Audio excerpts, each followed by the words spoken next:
Welcome to Smaointe Sathairn, the Learn Irish online show which comes out every Saturday morning, in which I'm going to be talking a bit about the broader principles and ideas around learning Irish and hopefully giving you the tools to make it a lot easier for you to increase your level in speaking, listening, writing and reading in the language going forward.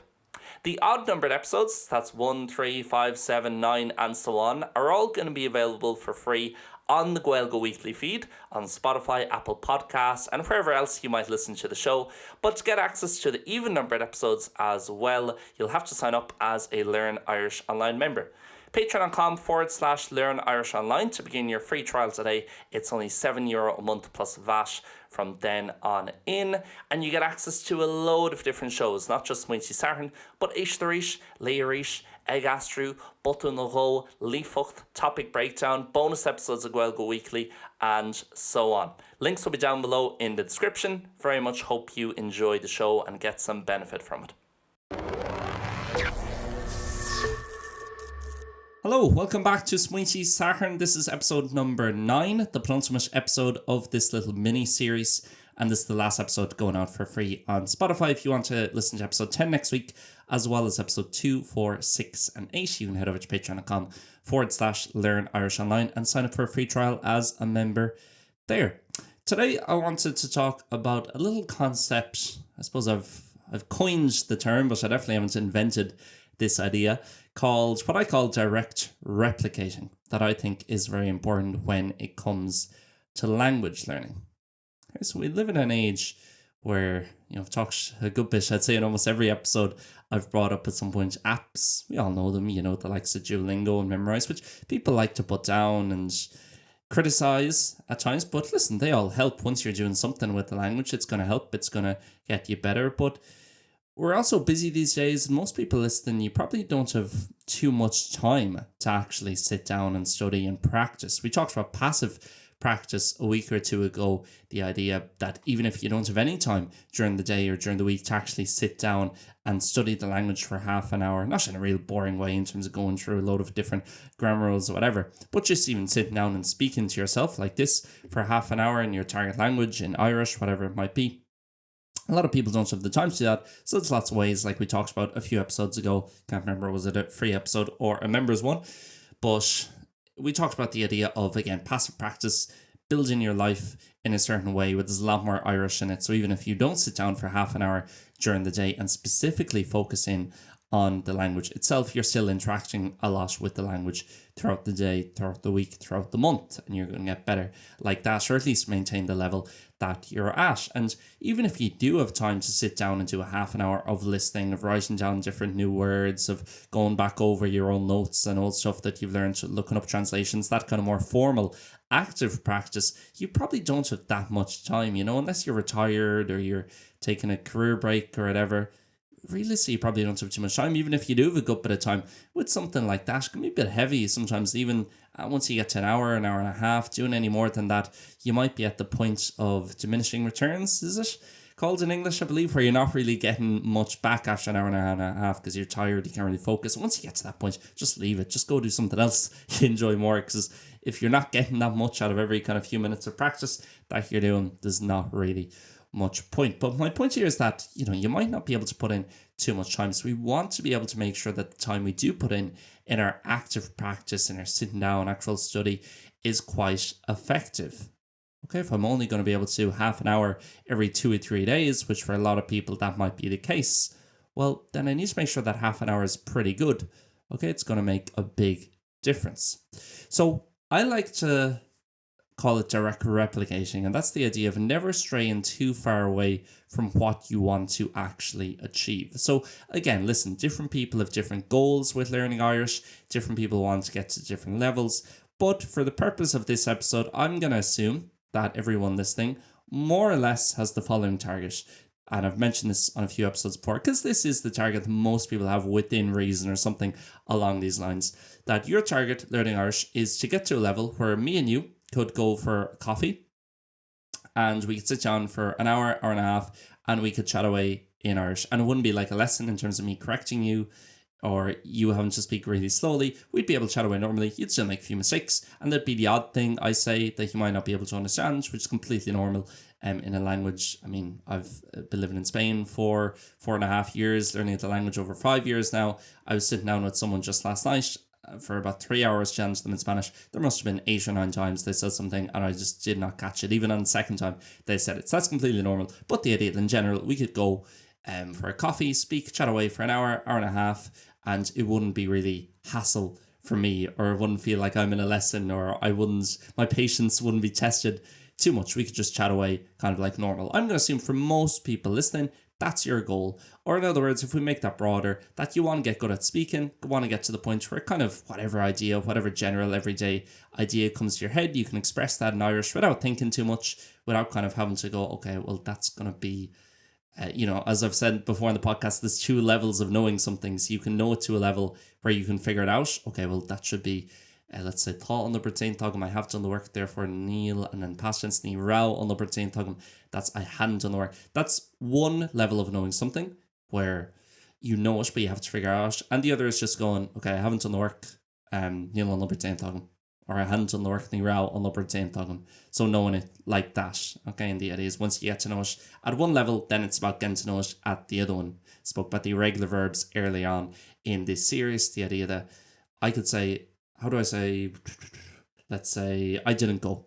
Ní ochiime. Now, if you didn't get it as quick-sighted, you know it's level 1 in terms of you can figure it out. Or maybe you don't know it, but if you were able to figure it out, let's say, with a bit longer, kind of more time, then ní ochiime. But again, when you're in a conversation, you want to be able to think these things pretty much on the spot within a second and a half, 2 seconds, and so on. Eventually, that's what you're aiming for. Don't be worrying if, again, that's way too hard for you at the moment. That's the maybe long-term goal for a lot of people. So if we kind of start off with that basis, that you want to be able to get a point where you can basically express any idea that comes to your head within reason, once it's not extremely technical or extremely difficult. And as well as that, what's the other part of that conversation of me and you going for a coffee? It's you being able to understand what I'm saying. So there's 2 parts there. Okay, so the key is, guys, we need to try and replicate that. It's so much clearer, and there's a lot less confusion in other disciplines in life. If we take the piano, for example, and this is a Jose Mourinho quote that I really like, the football manager, said, if you want to get good at the piano, you don't run around the piano doing rings. You don't do push-ups to strengthen your fingers. You sit down and you play the piano. Okay, sometimes you might supplement it by going on YouTube and looking up top 5 piano tips or whatever, or looking up the history, getting a better understanding of classical theory and how the notes work to read music better. But in general, most of your practice, if not all your practice, is you sitting down and doing the physical thing itself. If you want to get better at golf, what do? Do you practice your swing alone in your house? Loads of times you look up a load of YouTube videos on swings. Okay, they might help you, but is that the main part of your practice? No, your main part of practice is going to the range or to the course or to the pitch and push or whatever and playing. And that's how you get better. If you play, you're going to be a tiny bit better. If you play again the following weekend, you're going to be a tiny bit better. Even though it may not feel like that sometimes, that's something else we talked about last week. I think the idea of sometimes you feel stuck, like you're not getting better, but really you are. Just maybe you only notice it every 3 or 4 months. You notice it in a big leap as opposed to this kind of linear thing, this linear idea of progression. So we want to be directly replicating and never straying too far away. So that's the danger sometimes with things like Duolingo. That's the danger sometimes, I think, as well with doing these exams, a B1 exam or a B2 exam, or the different levels, the European framework levels of languages, A1, A2, B1, B2, C1, C2, and is there C3? I'm not fully sure, as I've spoken about before. I think, again, on Smaointe Sathairn, I'm not really a big fan of those levels, and I don't like the way languages are sometimes broken down into either you speak it or you don't, or you speak it to this level, or that level, and there's nothing else for me. There's several hundred levels you can speak a language to. So sometimes those things can kind of get us away from the idea of what we're actually looking to try and achieve. I appreciate some people want to learn specific stuff. They might only want to be able to understand Irish. They couldn't care less about speaking it. They just want to be able to tune into Radio and Gaeltachta or whatever and understand what's being said. So, but even again, if we just look at that, well, then your goal is listening And the idea is we want to directly replicate that in our practice. Again, it sounds stupid. It sounds a bit simple. Sometimes you might be saying, especially if you're a member listening to this, Liam, why am I paying you every month for you just to tell me, well, to get better at speaking, you need to speak. But again, sometimes that's all kind of we need to hear. Again, we really, especially I think this generation and now with the internet and all these different ways and tools and apps and methods, and I think there's a real emphasis in our generation that something that's more complicated is better. But that's not necessarily the case. I always think of running. Again, if I want to get better at running, I can get obsessed with all these different plans and all this different gear and watches and little rings to track your heartbeat. And that's all great and that can help you. And if you're into it, whatever. But ultimately, if you want to get better at running, you got to go for a run to the point where it's quite tough for you. Go a few days later, do the same thing. Sometimes go a bit faster, sometimes go a bit longer. But you just got to do the thing itself. So always remember with your active practice where you're sitting down and practicing, whatever it is. So the 4 pillars of the language: speaking, listening, reading, and writing. Most people tend to be more into speaking and listening. That's what they're focusing on. That's what they're trying to get better on. Again, with our generation, because we're writing less and we have autocorrection, all these different things as well. Most people tend to focus on speaking and listening. That's what's most important to them. So again, directly replicate that. I spoke on episode 1 of this show, the idea that even if you have no one to practice with, you can practice by yourself just by sitting down here speaking. Almost do what I'm doing now in English, a solo podcast. And it may be way slower. You might only get through 3 or 4 lines if you're at a real beginner level. And guess what? The first line might run you into something like the genitive, and then you might go down a bit of a rabbit hole with the genitive. Or even if you can't go down a rabbit hole with it, you might write down a few questions, ask your teacher, or ask someone like me if you're a member on Patreon, in terms of asking me questions over here on different videos as well, and I'll get back to you with different explanations. So again, it leads us down straight away to the things we need to know. Because how does it do that? Because we're directly replicating what we would be saying. We're almost simulating what a conversation would be. And what's a conversation? Normally with a friend, you're talking about the things you're interested in, what you've been up to, maybe what you're doing on the weekend, how is work going. So that's what you're talking about when you're doing that practice by yourself, or even better if you can do it with someone else or a teacher who you're just doing conversation practice with. Again, teachers sometimes like to really make things complicated. We'll do this grammar exercise and then I'll explain for 10 minutes about X, Y, or Z. But the best thing you can do, of course, while that's nice to supplement things, the best thing you can do is just have a chat for an hour, even if it's very slow and going through bit by bit, because straight away you're running into all the words you need to know, all the stuff in relation to your job, all the stuff in relation to your lifestyle, the things you're going to be talking about anyway. And you run into it, you run into these roadblocks, you identify the roadblock, which is normally not knowing a word or being unsure of grammar, rule, or whatever it might be, your pronunciation. You learn off whatever the rule is, whatever the word is, you remove that block, and then you're able to go a bit further.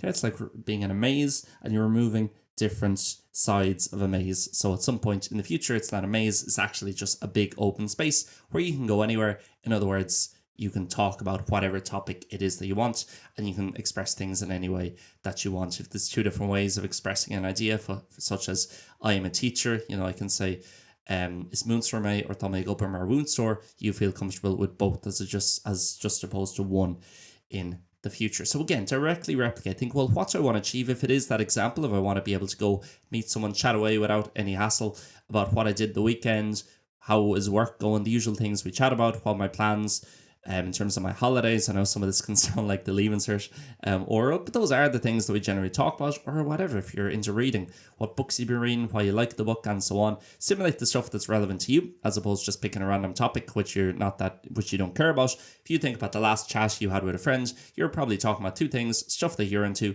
and stuff that they're into, and focusing a lot about stuff that you're both into. There'd be no point sitting down. If you're a football fan and they're a hurling fan, why in the world would you guys sit down and talk about soccer if neither of you guys have an interest in soccer? People don't do that. You speak about what you're interested in, what's relevant to your life in general.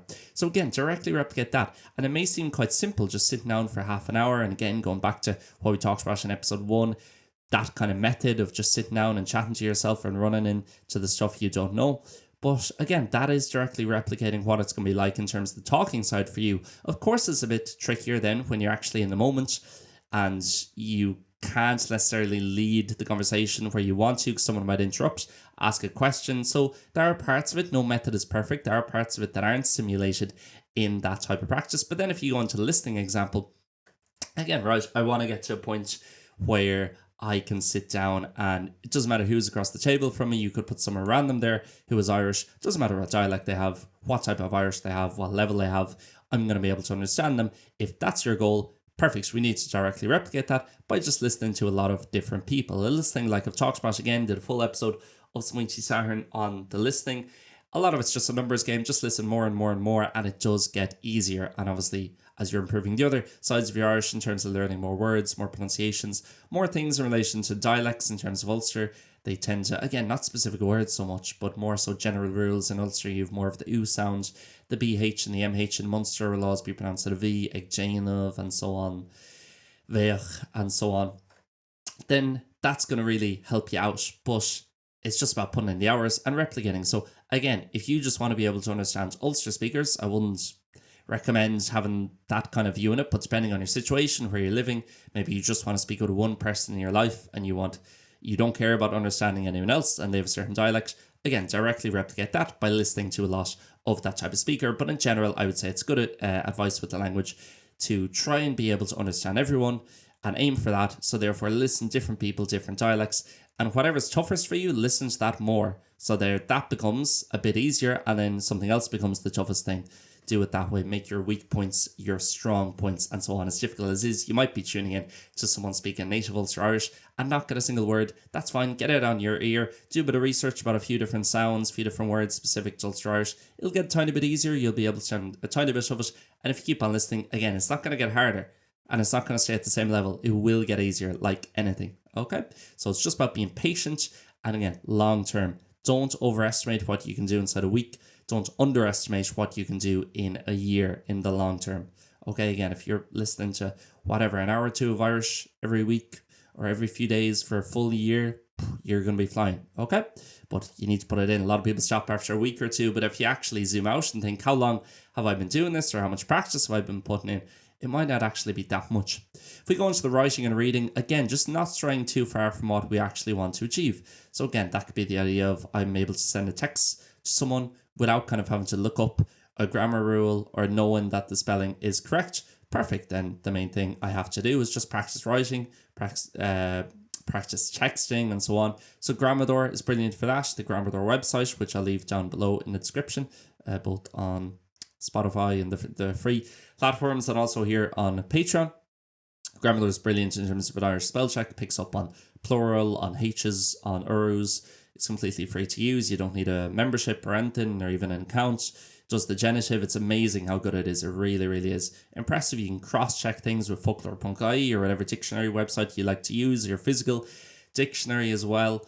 So again, just putting in text there. Imagining almost whatever, you're writing a 100-word piece about something you're into. Again, always make it about stuff you like, you're into. Going to be much easier to keep up. If I'm into Formula 1, why don't I write a really simple 100-word preview piece of the Formula 1 this weekend? It could be really basic. It could be the Formula 1 will be in Spain this weekend. I will watch it. I think Verstappen will win. I don't think McLaren will do well. That's it. That's just a few irregular verbs, a few proper nouns, which we don't have to translate, and the verb to be a bit, and a few common words such as is on, toshe, ersul, and so on. So you can make things to your level if you're at a bit of a lower level. Again, some people, especially people who are a bit low on confidence in regards to Irish, say, oh, well, I can't do that because I haven't got the level for it yet. If you have that attitude, you'll never have the level for it, to be honest with you, okay? So even with the speaking example, to go back to that, even if you can only say, hi, my name is this, I'm from here, perfect. Try and say something. It could be, I am in my bedroom right now. Perfect. I am the most important verb in the language. So let's learn that. Good place to start. Then you have it and you have it for life. You know, and even if that's the only thing you learn and it takes you a half an hour study session to learn that, well, that's extremely useful. And it's much more useful than learning a lot of the stuff that you learn in the first chapter of a textbook, such as cousin or family or semi-detached house, or bungalow, which you're not going to use too often. Okay. The one other one then is reading. So again, if you want to get good at reading, just read. And I'm sorry if that sounds really simple and almost to some point kind of patronizing or condescending, but again, some people just stray away from that. So read, and you might sit down and read an article and think, well, this is way too tough for me. There's 4 words in the first sentence I don't understand. Perfect. Let's look up those 4 words. Let's find them out. Again, showing initiative, being curious, going after what you don't know. Figure it out. Again, maybe you'll need help with a teacher sometimes, But again, with the internet, a lot of the stuff is easier. Even if full sentences translating from Irish to English, that's the one point where Google Translate is probably your best bet. Full sentences, which you can translate on the other websites, and from Irish to English, do not do it the other way around, or I wouldn't recommend doing it the other way around unless it's a last resort, and only then take it with a big pinch of salt. But Irish to English will generally work well with full sentences, and Google Translate will be your best option. At least put it in, okay, that's that, and I learned 2 new words. I learned 4 new words there. 2 of them aren't really useful. I'm going to focus on the 2 that are useful and might come up again. And also I noticed there's a H there, and I'll ask my teacher why a H is there, or maybe because my teacher told me before, most of the time when you have a H, it's to do with the previous word.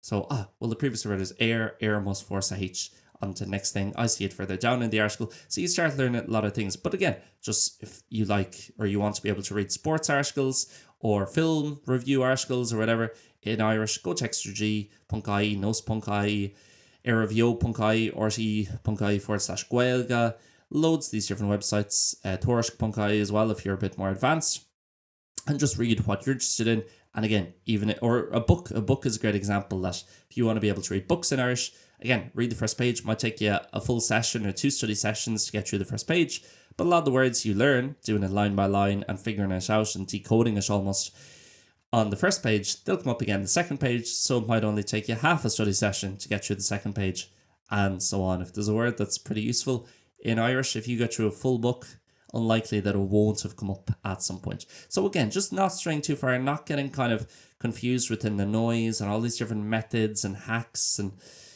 as interesting as some of it can be, and I suppose this podcast is kind of a linguistics podcast and looking at some of those methods, not getting too far away from the idea that we just want to directly replicate and simulate what we want to do. Again, think of the piano example. If I want to get better at playing the piano, I sit down and play it. Even if it's a song and I can't play it that well, I try, and then where I make the mistake, I think, could I do a bit better there? Maybe I use this hand or this finger, or play it in this simplified way, and then start again, and you get better and closer to the version of the song, the perfect version, if that exists, of the song that you want to be able to play. So that is it, guys, for Smaointe Sathairn this week. I hope you enjoyed the podcast. As always, any questions, if you're here on the Patreon, you can leave a comment down below or give me a private message on Patreon. I'll get back to you over the next few days. And as well as that, if you're listening on Spotify or any of the free platforms such as Apple Podcasts, you can send me a message or an email at liampunklearnirishonline@gmail.com. Punk meaning dot, I should say. I always say it on Gaelga Weekly when I'm iglore to Squelga, so that's why I'm in the force of habit always saying the punk instead of dot. Hope you guys enjoyed, and I'll speak to you guys for the last episode of Smaointe Sathairn next week, exclusively over on the membership, patreon.com/learn Irish online. Míle buchas, slán agus spanacht.